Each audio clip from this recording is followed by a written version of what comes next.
Hello, and welcome to the Crush Cast. I'm your host, Claire Higgins, and this is a place where we discuss crushes, past and present, and what they can teach us about ourselves. My guest today is a very special guest. Her name is Amy, and she happens to be my mother. So, Amy, welcome to the podcast. Thank you. I love being here with you, daughter. And how do you feel about telling me about your crushes today? I know some of them. I probably don't know all of them, but how do you feel? Pretty excited. Like I mentioned to you earlier, I'm a little embarrassed that I was kind of a serial crusher and I had so many crushes when I was young. So I think that I will be quite good about picking the ones to tell you about and not going off into serial crush lists. I loved hearing about your crushes as a kid, though, that you did tell me I was a bit boy crazy, and then you would tell me stories about you being boy crazy. I remember. It was fun. It was fun to tell you stories because you were kind of like me in some ways. Yeah. Oh, you passed it on to me for sure. Yeah. I'm doing a podcast about it. So yeah, you may remember me telling the whole Girl Scout troop about my crushes sometimes because they were all so into it. Oh my God. Oh yeah, it was a 5th grade thing. You were a good crush storyteller at the time. Good. I don't remember you doing that though. Was that at camp? I think it was in that summer camp that was, at the Timbers. Yeah. And there was one group of girls in particular that they were in a tent and I went in to help settle them down. Oh. And somehow we got talking about crushes and I talked about my crushes and they were just like, tell us another one. It was fun. It was sweet. Yeah. It was like Sarah Stasiak and Claire McFadden. It was some girls who weren't getting along great. The popular girls. Yep. From my view. And that was a very conflict-ridden, and you were my Girl Scout leader, and that was a very conflict-ridden trip. But I think you dealt with it well. Yeah. Yeah. My own personal crush cast was a highlight. Well, I'm so glad to have you here. I was going to ask what kind of crusher you are, but I think we're going with boy crazy crusher. Yeah. That's clear. Yeah. So let's get into it. All right. Who was your first crush? My first crush was Matthew Albright. Oh. In 3rd grade. 3rd grade. Yep. And we had just moved to Cleveland, Ohio. I didn't know anybody. And this big blue-eyed boy with shiny blonde hair, who was quiet and shy and never looked at me. I just stole my heart. I obsessed about him. By never looking at you. You were like, pretty much. Yes. Yeah. And I will say, at the time, I must have been reading a lot of Peanuts, Peanuts comics. The comics, yeah. And I thought of him as Schroeder. He was the sensitive musician living deep in his introverted head. That's the piano player? Yeah, and I just, if I just could make eye contact, he would know. That you could fix him. He might. Yeah, that we were meant to be. Yeah. Never happened, however. Never happened in 3rd grade. No. The eye contact even. Never happened. Okay, never happened. Were you into the strong silent type? I would say no. Oh. No. Moved on pretty quickly. Though actually, yeah, I would say my second serious crush in 4th grade was the strong silent type. Oh. So yeah, I moved on from that after there. But I guess I had a phase. Yeah. Yeah.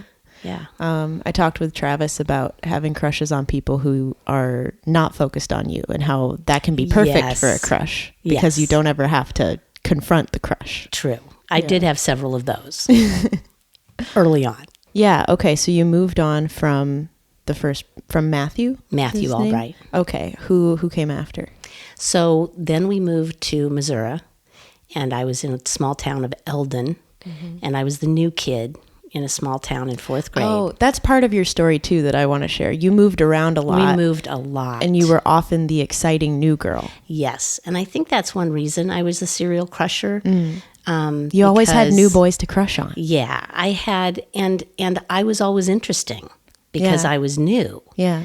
I don't think I had some great beauty or charm or allure, but I was new. So you say, but you were, not only did you have a lot of crushes, you had a lot of boyfriends. Yeah, but so Marty Singleton was a big crush and I told my new best friend, Chris, like we became best friends so quickly. And I moved to Missouri. She lived close by, and we just were best friends pretty fast. And I told her that I had a crush on Marty, and she confessed that she had a crush on Marty. Oh, no. And I thought, well, I better not do anything about this then. Oh, that's very nice. I felt really, loyalty was important. Loyalty to your bud, right? It was very clear. Well, because you were the new girl as well, you wanted to prove yourself. You weren't a flake. Yeah. Right. But then Michelle, who was Marty's twin sister, told me secretly that Marty had a crush on me. Oh my God, this is a soap opera. He wanted to know if I would go with him. Oh my God, go with him. That's what did. What did this mean at the time? We did not know. It meant that you waved to each other in the hall. Okay. You know, because he was in a different class. There were 2 fourth grade classes, and he was in the other one. And he would look in the door, and I would wave at him, and he would wave at me. That's pretty much what it meant. Romance. Yep. Wow. But he, I guess, found... so you said yes? Yes, I said yes. Okay, so you were a bit of I really struggled with it because I wish I had waited and asked Chris, but I didn't. I said yes. You liked him? And then I told Chris, like after the fact. Whoa. And it did not break up our friendship. That's good. I got to give her major credit. Yeah. You know, pretty soon she started crushing on somebody else. As fourth graders do. Yeah. Right. So anyway, Marty's sister, Michelle, all the communication went through Michelle. Great. So Michelle told me that Marty wanted me to have this ring and gave me a little ring. Oh. I thought it was beautiful. It was a silver band with some black paint enamel kind of on it. Oh. You know, black paint, really. No. What? And with a little flower. Literally black paint? Yeah, like, you know, so, you know, on a fancy thing you might have engraving or something. It was just black paint so that the silver flower sort of stood out. Okay. Yeah. I mean, it wasn't a bubblegum ring. It was kind of a nice ring. It was a nice ring. Not like expensive, but anyway, so I thought that was pretty neat. And I put it on, and she told me he had dug it up in the backyard, which I found so intriguing and quite romantic. Mysterious. Right. And then, so to make a long story short, Marty and I went out for the rest of fourth grade. Wow. And then I think the only other sort of contact in a way was he gave me a nice Valentine for Valentine's Day, and I gave him a nice one. You know, you had to put it in the box. That's what we did then. What box? The Valentine's box. Everybody had one on their desk. Okay. And you brought in a Valentine for all your classmates.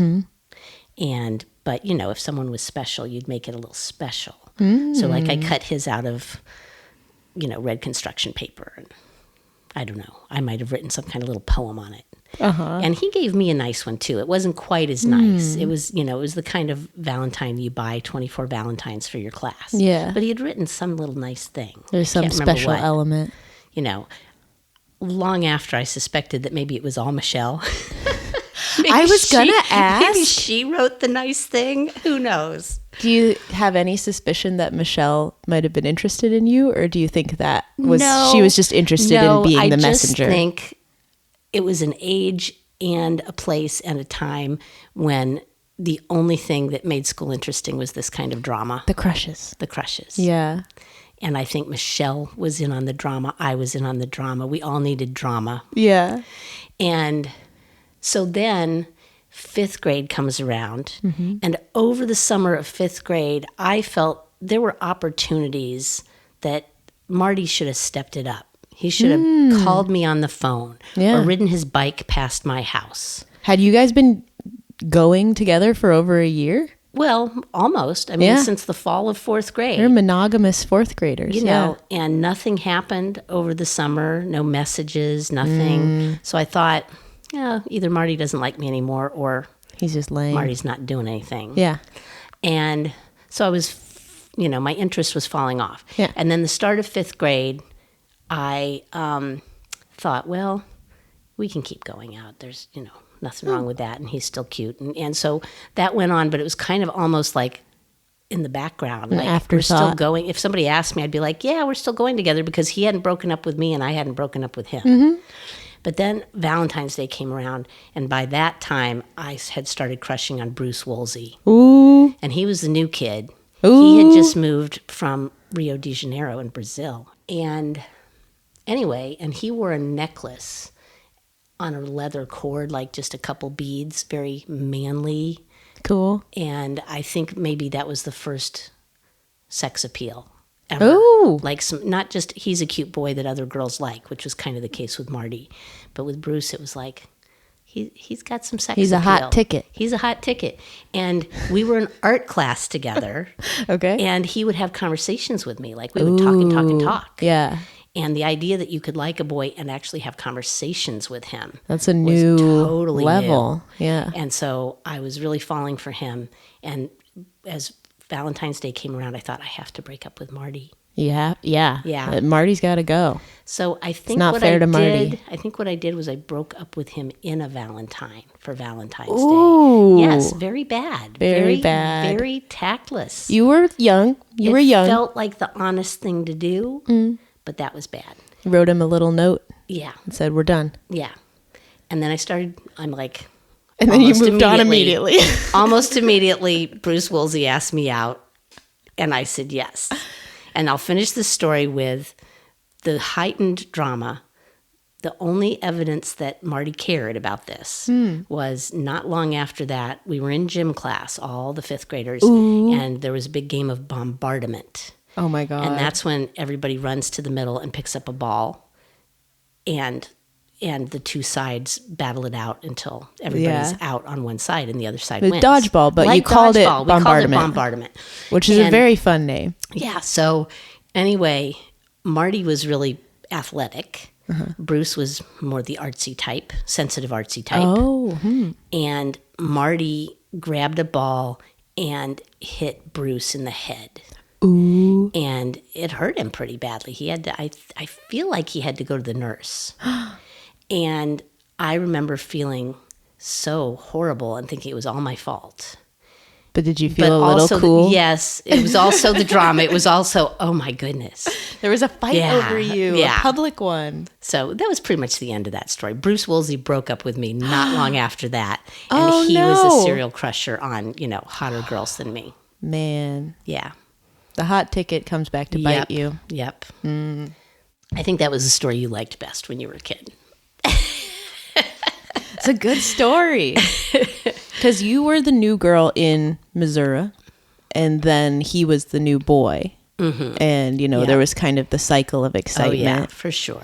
And Marty wasn't up to the task, No, I think Marty had probably lost interest, but I think it was just saving face, the bombardment thing. Yeah. I really do. It was like, okay, probably everybody's telling him that he needs to beat Bruce up. And he probably thought, okay, this will take care of it. Okay. Yeah, I loved that story as a kid. Were there any honorable mentions in early years? Because there were so many. I just want to know if there's anybody else while you were moving around in elementary school. I think it's worth mentioning Speed Racer. I know that's later. That's fictional. Later. Okay, but I would say the only other one worth mentioning is Speed Racer. That was your first fictional, probably. Okay. I might talk about Tommy O'Connell in Boston in sixth grade. Just because I have a few things in my diary that are hilarious. Yeah. They're short. Do you want to hear that? I would love to hear them. Yep. Okay. I never really particularly liked Tommy O'Connell. Oh. But once again, I was the new kid at the start of sixth grade, and all the girls were telling me that Tommy O'Connell liked me. Oh, yeah. And the way I recall was, if Tommy O'Connell asked me to go with him, I would say yes, because then, I would be part of the in crowd. Mm-hmm. There's a social status. I admit the Machiavellian nature of that one. No. Oh, yeah. No, I think your desire to be included. Yeah, but that's not very honest to Tommy O'Connell if I'm not particularly interested in him. So I'll read you a few excerpts. Okay. Sequential. Any context for what's going on at the time? I think you'll get it. Yeah, we'll get it. Okay. Dear Diary, today a boy in my class asked me out. I said yes. Every Friday we have pizza. It's the only food I like. Okay. That was January 8th. Mm-hmm. January 9th, Dear Diary, okay, Tom was absent today from school. Oh. But I asked one of the girls what they do when they are going out. Okay. She said they go to the park and spin the bottle and make out. Whoa. Ugh. Ugh. Exclamation point. That tells you a lot. Yeah. So then quite a bit further on, maybe 3 weeks on. So Okay. by that time, I think I was going with him. Well, you said yes in the first entry, I so. did, yeah. Nice. Okay, Tommy O'Connell has been calling me a snob all day. Oh? For no reason. I don't understand why he is picking on me. Oh, I hate him. He's driving me crazy. If he calls me that again tomorrow, I'm going to come up with a bad name for him. I can't wait till school's out. So you guys were going out, Yes, and but I don't know, maybe you were having a tiff or something. I think so. And then the very next day I said, I think I am going to kill Tommy. Never have I seen such a jerk. I finally found a perfect name for him, the human pipe cleaner. He. I'm so clever. All the boys are calling me a snob now, and almost all the girls are calling him the human pipe cleaner. I think we'll leave it there. So that kind of sums up the whole thing.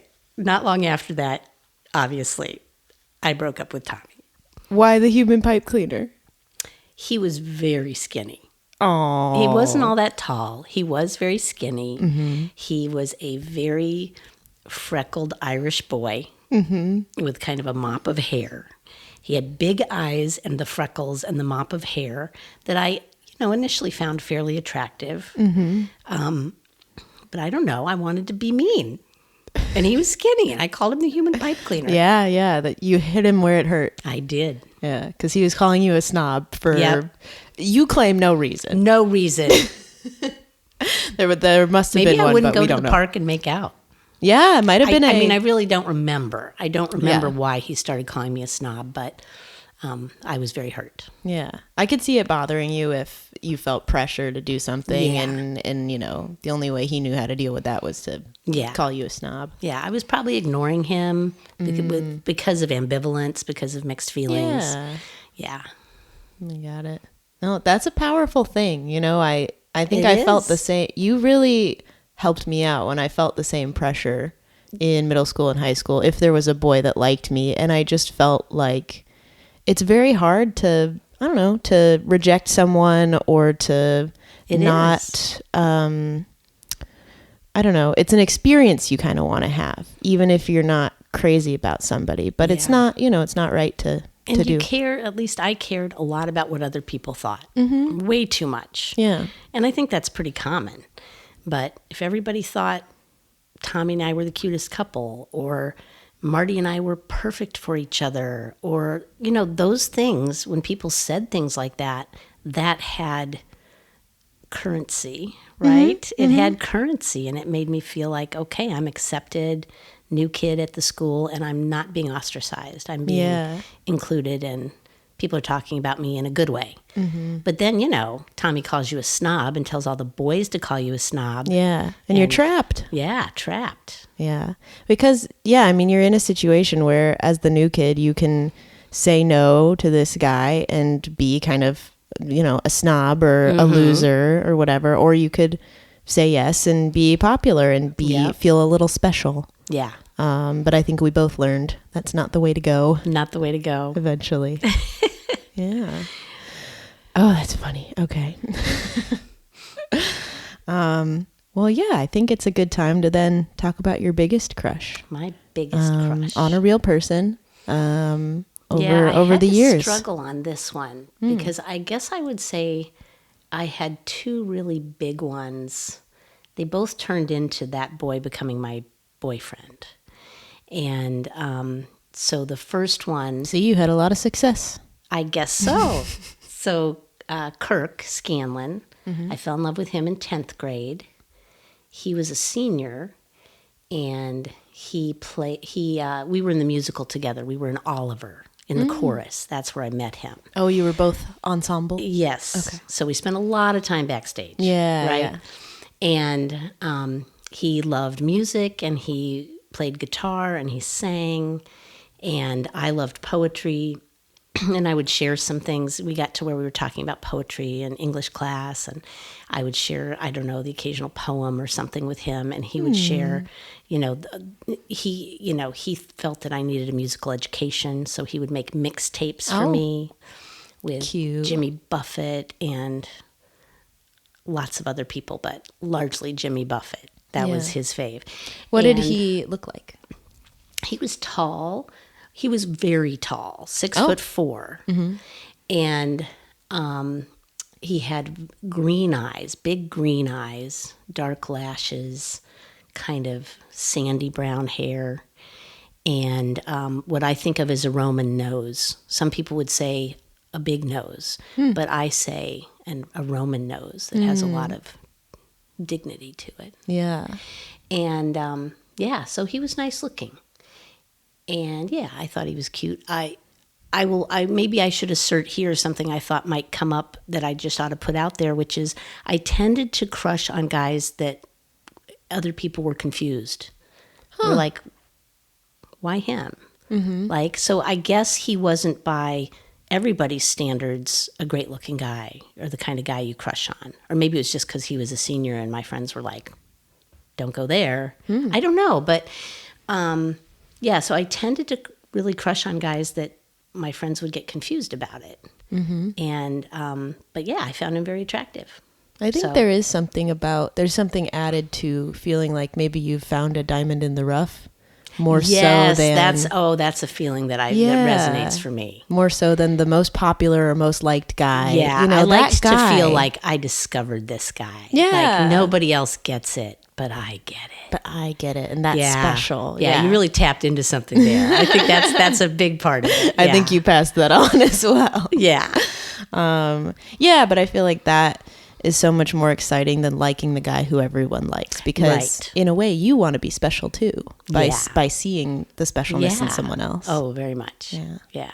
Okay, so this guy, you guys bonded over music and art as well, which I like. Yeah, we did. And we, once we started going together, we went together for quite a long time. And and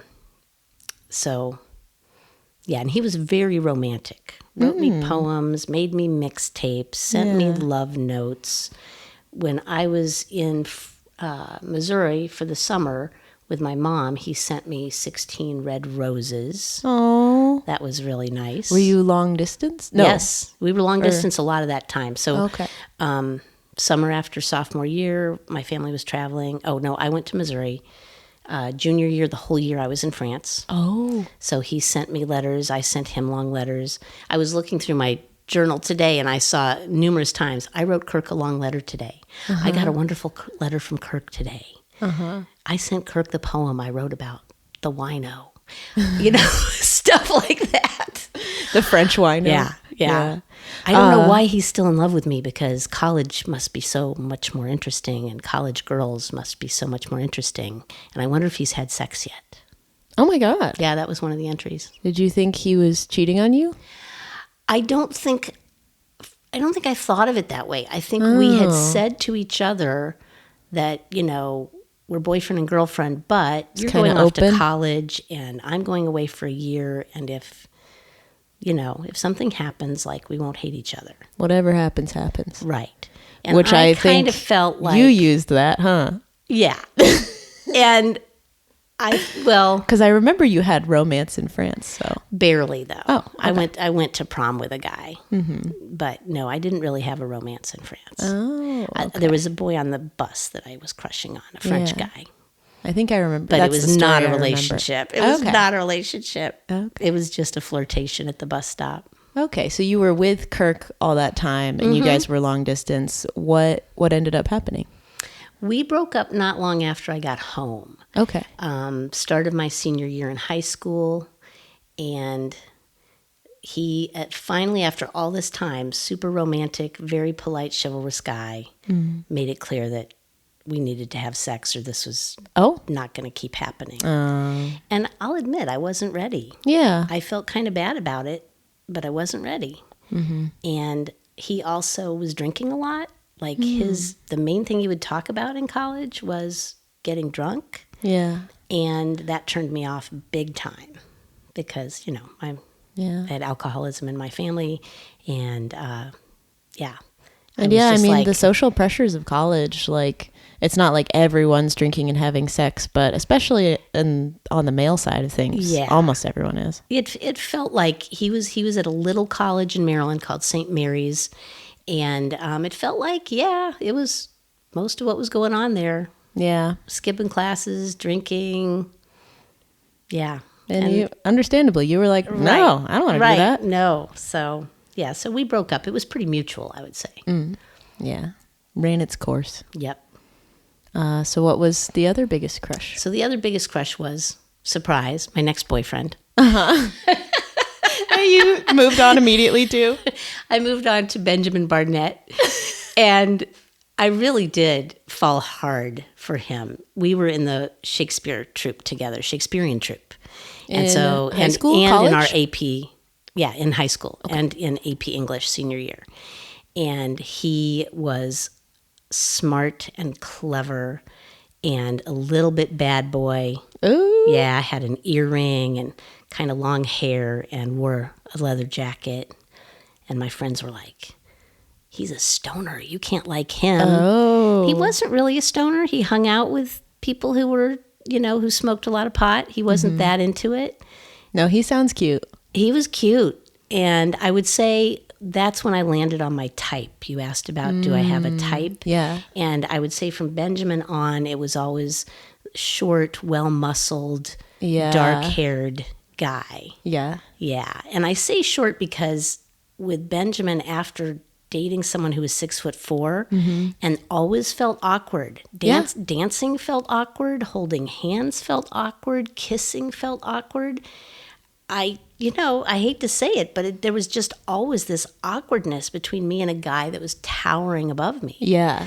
And you can't have the same level of intimacy sometimes. Yeah. And so Benjamin was just eye to eye. We were the same height.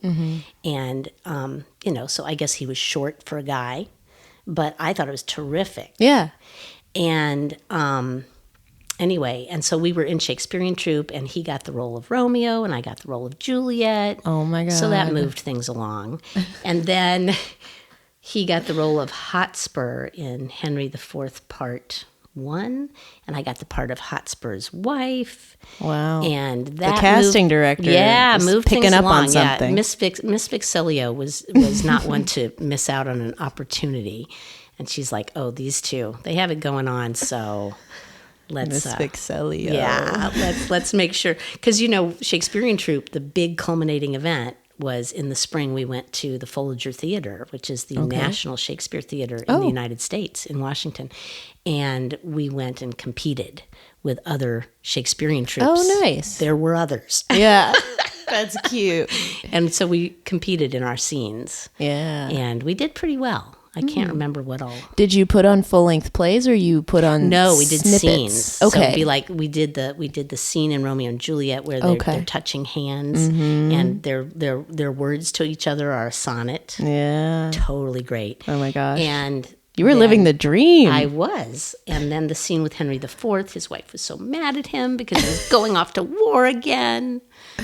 How can you leave me? Yeah, that was fun. Oh, that's great. Yeah. So off stage, what was the relationship? Lots of poems. We wrote each other poems.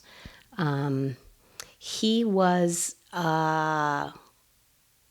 super sexy. Okay. Gotta say it. Long before we kissed, he had put his hand to my hand, like the Romeo and Juliet scene demanded. Right. But he did that one day when he drove me home. He just put his hand up to mine like that, and then he leaned over and he kissed my fingertips. Oh, and said, "See you tomorrow." That's pretty great. That's swoon, faint. Yeah, swoon. He was good. He was good at that. Yeah. And he was super smart. We had great conversations about what was going on in the world and about whether there was a God or not, and, deep conversations. Yeah. I really, ours was, I think that was my first somewhat mature relationship. Yeah. Yeah. Oh. So what happened there? I went off to college. He went off to college. Mm-hmm. And I converted to Christianity as a freshman.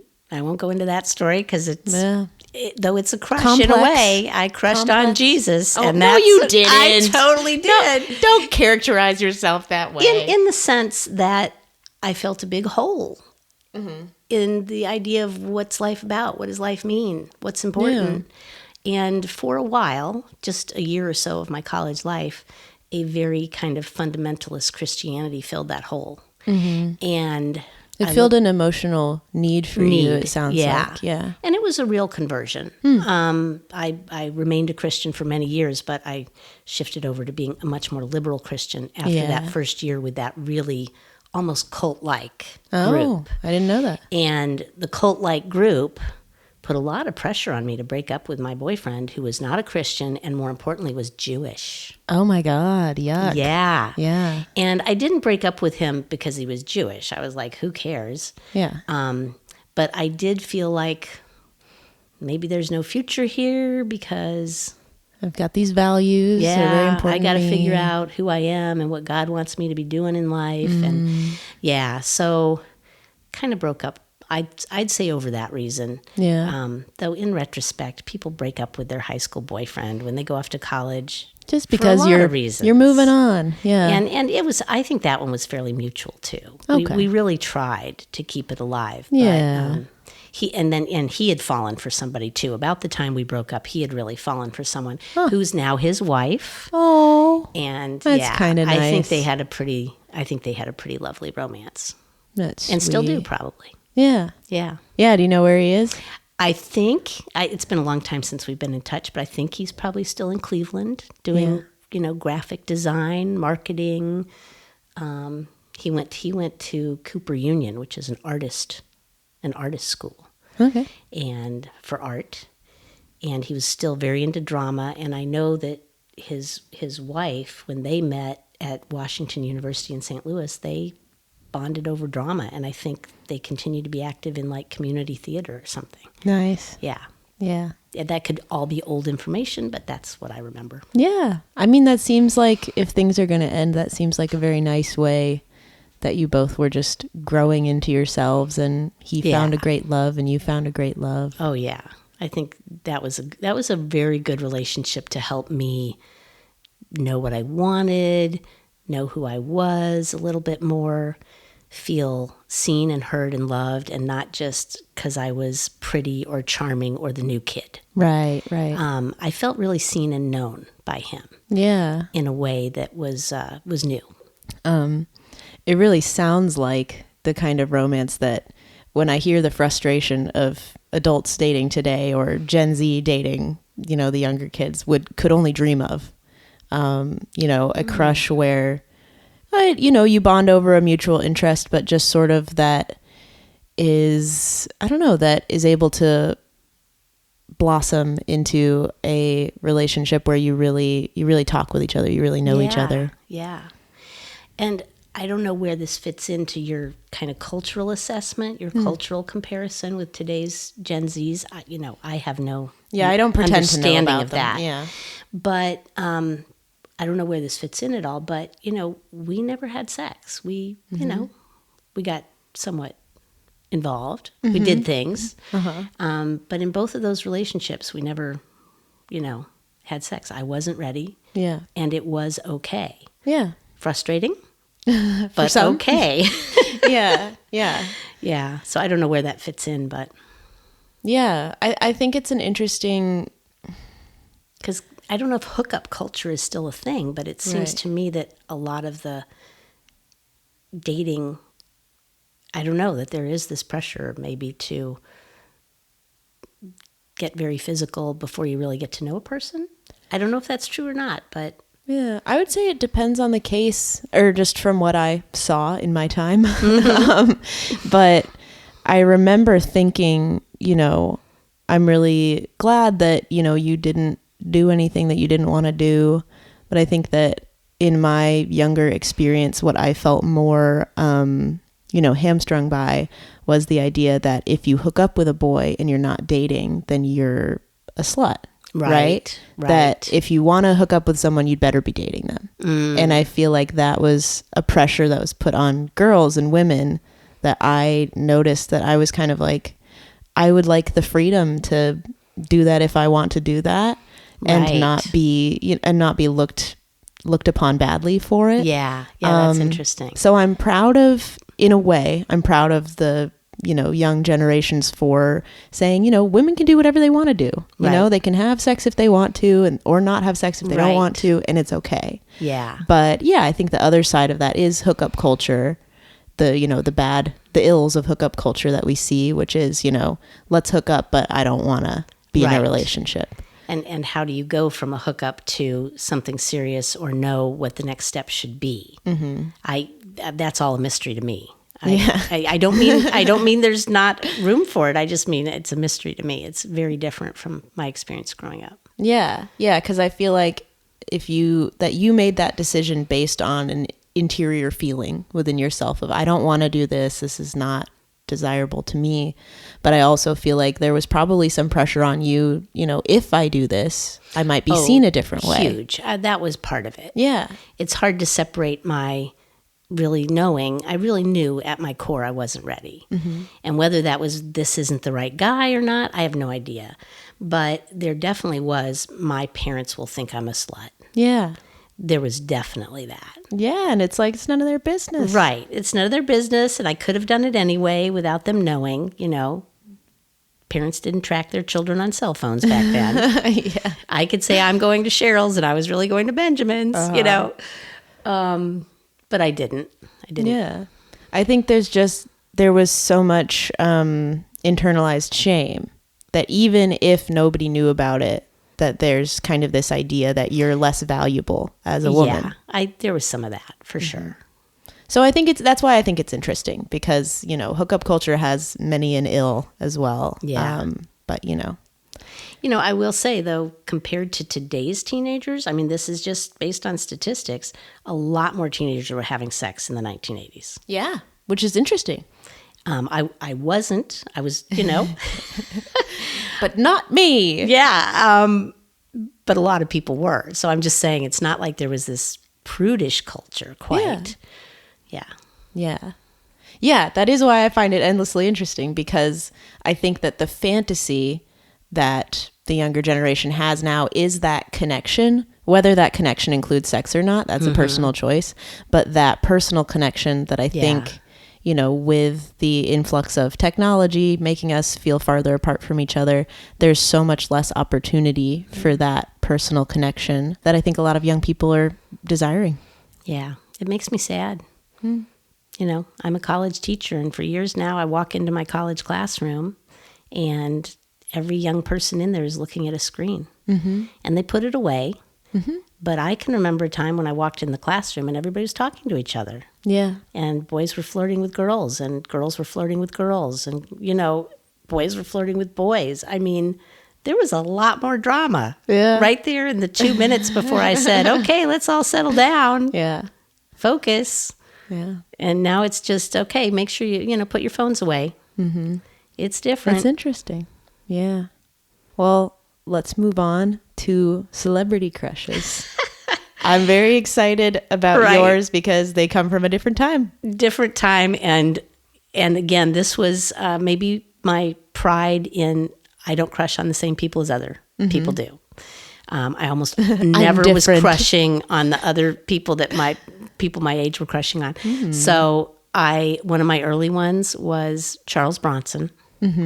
And that's not Charles Bronson of those bloody movies he made later on. I can't remember the name of them. Okay. He played a really violent, revenge-getting husband. And I never even saw those movies. But I saw him in The Magnificent Seven. Okay. And a few other little roles somehow in the 70s when I was like around 10. As a cowboy? Was he a cowboy? He was a figure? cowboy in The Magnificent Seven, but he was very fatherly and sweet to these little Mexican kids. That the Magnificent Seven were these cowboys that were protecting a village, right, from the bad guys. And anyway, so Charles Bronson was the one who took the bullet to save the kids near the end of the movie. And he was just very handsome, and he was small and wiry and dark-haired. And though he never likes it, I tell your dad that he really looks like Charles Bronson. I really think he does. Yeah. And as a young man, I definitely thought your dad looked like Charles Bronson. There was a click. That crush led you to him. Yep. Yeah. And anyway, and the other one that was kind of a big deal to me at an early age was Michael York. Okay, and who's that? nobody knew who he was. Yeah, I don't know. But he was in Logan's Run, which was a science fiction movie that was very popular, I think in 1976. Yeah, I know of it. And and it wasn't a great movie, but he was just cute. He was blonde and blue-eyed, but he had another thing that I would say has come to be part of my type. I care about noses a lot. And he had a nose that looked like maybe somebody had beaten him up. It wasn't totally crooked, but it was just, there was something about his nose that made him less classically handsome, but more interesting. I love when someone is classically handsome in every way that you can think of, but then there's one unique thing about them. Right. That kind of, So that was it with Michael York. So I fell in love with him a bit when I saw him in Logan's Run. Okay. And then he was Tybalt in the Romeo and Juliet that I'm forgetting the name of the director. But it was the famous one that everybody showed in high school classes. Oh, yeah. I can't remember the director. Oh, something Arelli. Yes, Arelli. And I know Olivia, I think, I can't remember her last name, but the woman who played Juliet died just like a year ago or something. I was like, oh, wow. Yeah. Zeffirelli. Thank you. Yeah. I only showed that to my 9th grade class every year for 10 years. Anyway, but yeah. And he played Tybalt. He was amazing as Tybalt. Ooh. Fiery, wearing pantyhose, of course, right? Very muscular. Very muscular, yeah. Very passionate. Yes. Nice. There was a little bad boy thing for me too. Yeah, I'm seeing a little, don't fall for the stoner, don't fall for like the angry guy. But then Charles Bronson is very nurturing. Yeah. But he's still kind of, they're all kind of outlaws, cowboys. Ooh, yeah. Cowboys are, they're all kind of gunslingers temporarily turned nice in that movie. Like they're, they get, because they see baddies that are more bad than they are. Yeah. Right? It's kind of that. The bad guys fighting for good. I feel like, there's a reason it's popular, but the outlaw with a heart of gold is like... Oh, sure. It's great. Oh, yeah. There's something to the bad boy with a heart of gold that also reflects back on you if you're the person who can bring the soft side out of a guy. Yeah. Then that's, I did that. Yes, yes. I saved him. I helped him find his better angels. Yeah. Yeah, for sure. Well, cool. Was there a type between these guys? I feel like you've said prominent nose, kind of masculine guy, or pretty masculine. That I think has always been a part of my type. Yeah. Cool. Dark eyebrows, I feel like is often a part of your type. Nice. Well, yeah. All right. Now you're allowed to talk about Speed Racer. Let's talk about fictional characters. A couple fictionals. So Speed Racer, again, was 3rd grade, same time as Matthew Albright. Oh, yeah. Okay. So, all day long, Matthew Albright would not look at me and I wouldn't look at him. But, I would sneak peeks. But then I would go home and watch Speed Racer. So give the every audience... day after school. So give the audience some context. Oh, Speed Racer was an early anime cartoon, one of the first ones I was aware of. On after school TV, I would go to this woman's house who was kind of my babysitter because my mom was not home yet. And anyway, she would let me watch Speed Racer and Kimba the Lion. Okay. And those were both great, but Speed Racer was just... Here comes Speed Racer. He's a demon on wheels. This is great. You had me and Sean watch the show. I love it. Yeah, and he's racing cars. He was the first anime character too I ever saw. So big eyes. Yeah, and of course he had a racing scarf around his neck. He did. It would blow in the wind when he took off his helmet. When I looked at pictures of him, recently, because we were talking about it, he's got these long lashes. He's got his racing scarf. He's pretty. He's got his white pants. Yeah, he's kind of effeminate. He's a pretty guy. A little bit. Yeah. But very masculine, too, because he drives a sports car. Mm-hmm. And, just love Speed Racer. He's got the fastest car. Yep. And then I didn't care too much about the cars, just his total coolness. Cool. And what else? Oh, yeah, the other one I thought is worth mentioning comes a little later, but Mr. Darcy. Oh, yeah. Fictional characters. Very important, How Mr. could Darcy. any red-blooded woman not fall in love with Mr. Darcy? Not fall in love with Mr. Darcy, yeah. I fall in love with him again every time I read Pride and Prejudice. And every production of Pride and Prejudice is measured in quality by how appealing the Mr. Darcy is. I agree. Yep. Where do you lie on the controversial BBC versus Keira Knightley? I like both of those, to tell you the truth. That's nice. I think the one with Keira Knightley, and of course I can't remember his name, even though he's Mr. Matthew Darcy. McFadden. Yeah. That perhaps is just a smidge better than the BBC. That one's my favorite. Yeah. I fight with my coworker Tanya about it every time I see her. Yeah. She's a BBC stan. Don't you have a T-shirt with a line from that? Yes, I do. I have a T-shirt that is who's the guy? He's the vicar. Yeah, the little who's vicar guy. Who's their cousin or something. Yeah, he's just intolerable. I have a shirt of that is a picture of him, and it says, "What excellent boiled potatoes." Yes.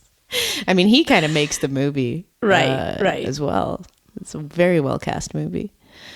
So yeah, I'm a fan of that Mr. Darcy. But yeah, the character Mr. Darcy is really what we've all fallen in love with. Yes. What is it about Mr. Darcy for you? Well, we've touched on it a bit. It's that man that you see his depth and his character and his nobility. Yeah. And but first you're blind to it. You don't see it at first. And so there's the wonderful epiphany, the moment that you see it. And you see it too late. Because you've already told him that he's a horrible person you never want to speak to again. Yeah. The last man I could be prevailed upon to marry. Yes. And he's so guarded, and yet he makes this incredible, just confession of love to her. Yeah. Yeah, pretty great. It's Pretty hard to great. beat all that. Hard to beat that combination. Yeah. That he is so handsome. You know, everyone who's been cast as Mr. Darcy is very handsome, but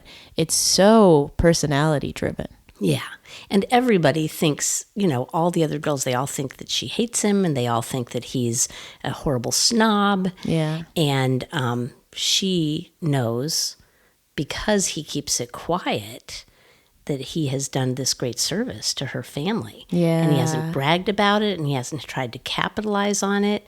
And he knows how important it is not to share this information because it would shame her family. Yeah, that he pays for the wedding of her younger sister who would be So ruined. that she will not be ruined. Otherwise, Yeah. yes. Yeah, there's something so effective about that noble gesture. Yes.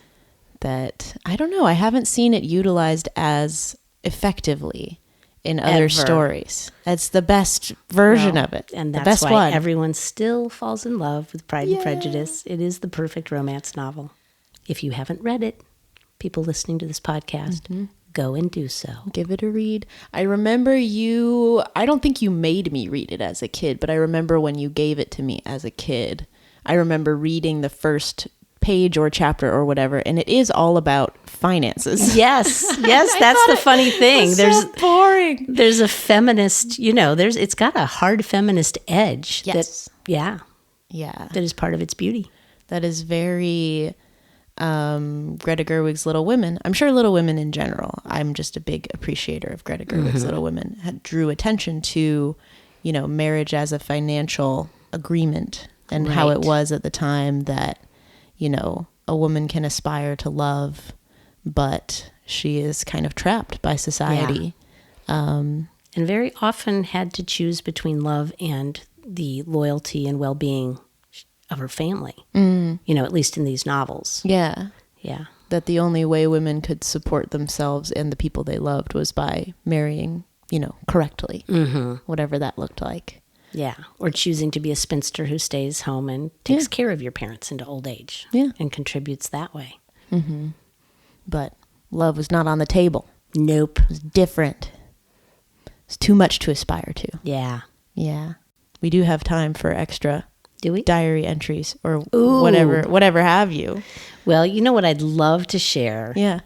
is, and I think this counts as a crush thing because, when I fell in love with your dad, it was just a crush, course, and it was the summer after my sophomore year at Duke. He was at Duke too, but I didn't know him until we were both at Oxford in England doing a study abroad program, and he and I were both in modern British literature. Okay. And so I had, he was in the group. It was a smallish group, so I'd seen him. I knew his name. But at the time, maybe 3 weeks into the program, I hadn't noticed him that much. And, of course, I had a crush on another guy. Mm-hmm. So anyway, and that was one of those futile crushes because I knew he had a girlfriend at home and I wasn't making any moves. Okay. I was just distantly crushing and sort of thinking, if he breaks up with a girlfriend, I might make a move. Okay. Anyway, but I was much more into the literature and the beauty of Oxford than boys at that moment. Mm-hmm. And so what I can tell you is I can read you a poem that I wrote many years later, but it was about the very moment when I stopped crushing on the one guy and started crushing on your dad. Yeah. And it was because we were huddled, several of us, in my friend Holly's room, and we were trying to piece out the meaning of this poem that we were all supposed to write about. And it was a First World War poem by Wilfred Owen called Strange Meeting. Oh, that's perfect. Paul, yes, it's a perfect title. Yes. That's why I had to write a poem about it. Yes. And Paul, who was the guy I was kind of crushing on, had this one opinion, and he was a little pompous about it. And I had an opinion, and I was loud and vociferous about it. Mm-hmm. And Peter then offered his opinion. So here's the poem. Okay. You get the story. It's called Strange Meeting. I recall the very moment when my world shifted and you came into focus. We were gathered in Holly's room. She knew us both, but you and I were strangers still. It seemed the richest room at Oxford, the maroon velvet window seat, the tall windows through which light, sifted by wheeling clouds, illumined us, where we huddled over Wilfred Owen. Were there 5 of us? 6? I only remember Holly, who brought us together, and that boy I had a crush on until that day, that very moment. He argued one interpretation and I another, and into the electric silence that followed came your voice, gentle and certain and kind, like some young father kneeling to settle a children's quarrel. From the rags of 2 missed meanings, you made a third, which was, simply put, just right. I love that. I don't know if I've heard that specific poem before, but I know this story. Right. Of you, I love the story of you and Dad kind of meeting and falling for each other. But this is not a husband podcast, no, it's so not. I've limited we'll you. Move right on. But I love it because it feels like, you guys were in the orbit of one another for a little while. Oh, yeah. And that the way you connected was an intellectual connection that I think as a kid I always admired because, I learned from you guys that knowledge is power and that, you can forge such deep connections with people and you can grow to understand people better and you can live a much fuller life, by embracing knowledge and embracing things like that. And it brought you two together in a way that I loved.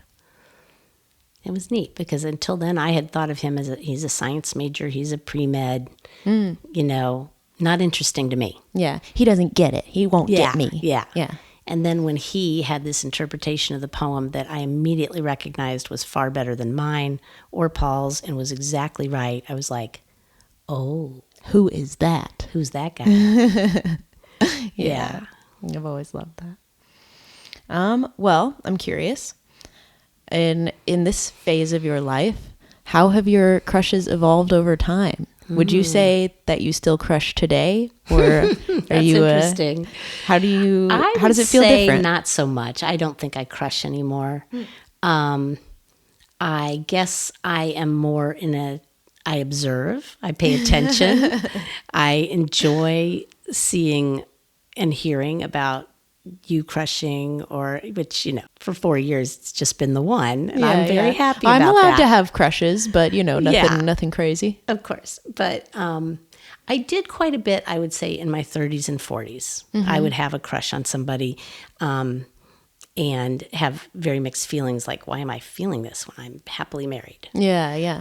And I think I can say quite unreservedly now that that's probably a pretty common experience, and I don't feel any guilt over it.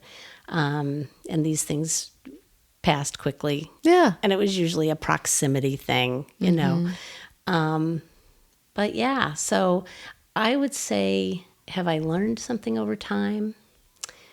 I think all the crushes I had, especially before meeting your dad, helped me know when I had met someone that I could see having children with. I know that may sound funny. I know young people may not think of that right away, but, and I didn't expect to. I wasn't thinking about having children when I was 19 years old. And we didn't have children until I was 28.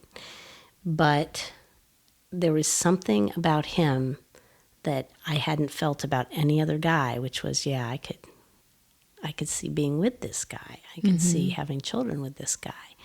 And that took me very much by surprise and was different. And so I do think that all the crushes I had before that in some ways helped me, see your dad that way, see how important he was going to be. If we let each other be that important to each other. Yeah. Yeah. And that, I'm seeing it, is that Charles Bronson for sure. type. The seed had been planted of that. Very muscular, that dark-haired, who was, had a heart of gold. Yes. You were like, that's my heart of gold. And really into sports. That was my my only problem was, oh my gosh, can I really marry someone who's this into sports? Yeah. But yeah, I could. I made it work. I made it work. And sports are allowed. Oh. Yeah. I feel like you are a wise guest who's been on this earth for a little while. Do you have any advice for younger crushers?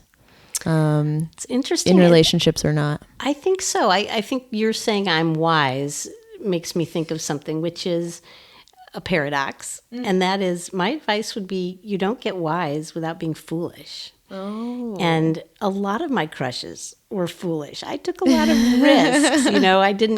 The ones I mentioned were the more successful crushes. Yeah.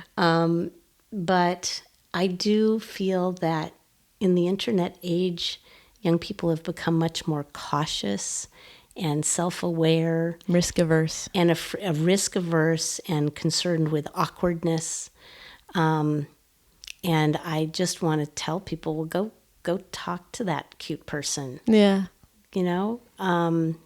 Just have a chat with that guy on the bus. Put your phone down or say to him, what are you looking at that's so interesting? Like, start a conversation. I just wonder if the art of throwing yourself out there into a flirtation that could end badly is just not in the wheelhouse anymore. And throwing yourself at the feet of potential humiliation, and see what you get. I had a lot of pain with my crushes. Breaking up was hard to do. Yeah. But I wouldn't change anything. I think, like I said, I learned from all of those. Yeah. Each time you learn about yourself and what you thought you wanted, or what you did want but you don't want anymore, and how you want to grow, what kind of person you want to be. Yeah. And I guess I'd say one other thing, and that is opposites still attract. Yeah. And I wonder if in the age of dating apps, people tend to be too concerned with having lots of things in common, that you need a person who's like you, who gets you. Your dad and I, we could not be more different in many, many ways. And for the first few years of our relationship, it was a common theme from my family, our friends, you know, what is it? Why is it you guys are together? You guys are so different. Yeah. Yeah. There was one friend of Peter's who said, like, the universe has converged to a point.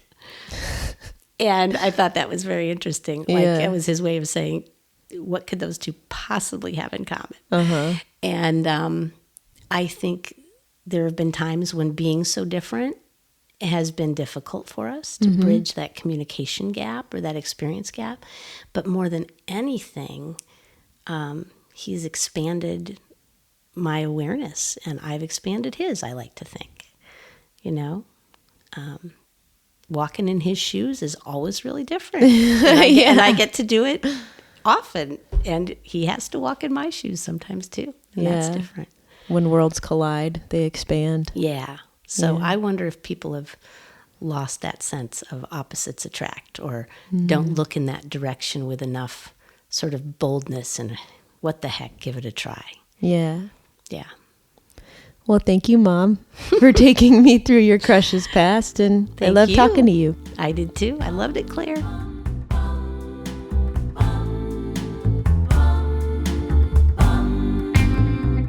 And that's our episode.